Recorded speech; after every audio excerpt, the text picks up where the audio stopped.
Pernah nggak sih kamu lagi cari file penting tapi malah bingung soalnya nggak ketemu-ketemu? Atau bahkan file kamu tiba-tiba hilang karena laptopmu rusak? Nih aku kasih tipsnya ya, simak baik-baik. Yang pertama tentunya kategorikan arsip pribadimu. Pisahkan file berdasarkan jenis dan juga fungsinya ya. Yang kedua ada standarisasi dalam penamaan file. Nah ini biasanya itu nama filenya harus jelas, terus juga bisa mewakili isi dari file tersebut.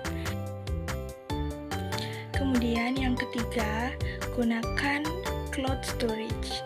Nah, cloud storage ini biasanya ada Google Drive, OneDrive, terus ada iCloud ataupun juga Dropbox. Kenapa? Yang pertama, data bisa diakses di mana aja. Yang kedua, kita nggak takut kehilangan data kalau misalnya laptop atau perangkat utama kita hilang atau rusak, masih bisa diakses pakai perangkat lain. Yang keempat, gunakan backup secara rutin.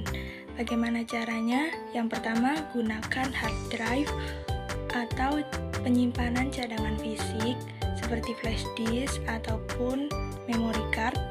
Terus yang kedua, kalau misalnya mau disimpan ke cloud, itu biasanya bisa aktifkan sinkronisasi atau bisa aktifkan jadwal backup otomatis setiap minggu ataupun setiap bulan. Yang kelima adalah hal yang paling penting, lindungi file kamu dengan keamanan yang berlapis. Caranya bagaimana? Yang pertama, gunakan kata sandi untuk file yang penting sekali seperti file KTP, KK, ataupun yang lainnya.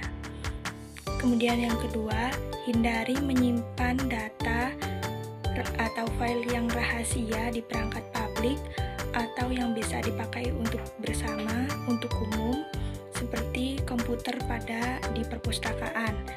Kemudian yang ketiga, pasang antivirus terbaik untuk mencegah serangan malware.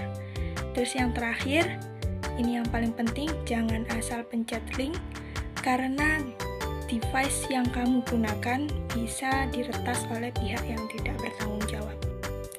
Yang keenam, gunakan aplikasi pengelola arsip yang bisa membantu mengelola arsip pribadimu dengan mudah. Yang terakhir atau yang ketujuh ada evaluasi secara berkala. Ingat, arsipmu bukan museum, jadi jangan biarkan file lama memenuhi penyimpananmu ya. Tips dari aku, hapus file yang mungkin sudah tidak relevan. Jadi selama 3 bulan kamu bisa cek file-file kamu secara berkala buat meriksa mana sih dokumen yang masih penting dan mana yang udah nggak penting, bisa dibuang atau bisa dihapus. Kemudian yang kedua, pastikan semua file penting tetap bisa dibuka. Terus yang terakhir, perbarui file yang butuh informasi terbaru. Oke. Nah, itu dia tips dari aku. Kamu bisa terapin strategi ini biar kamu tidak kesusahan lagi buat mencari file-file penting ya.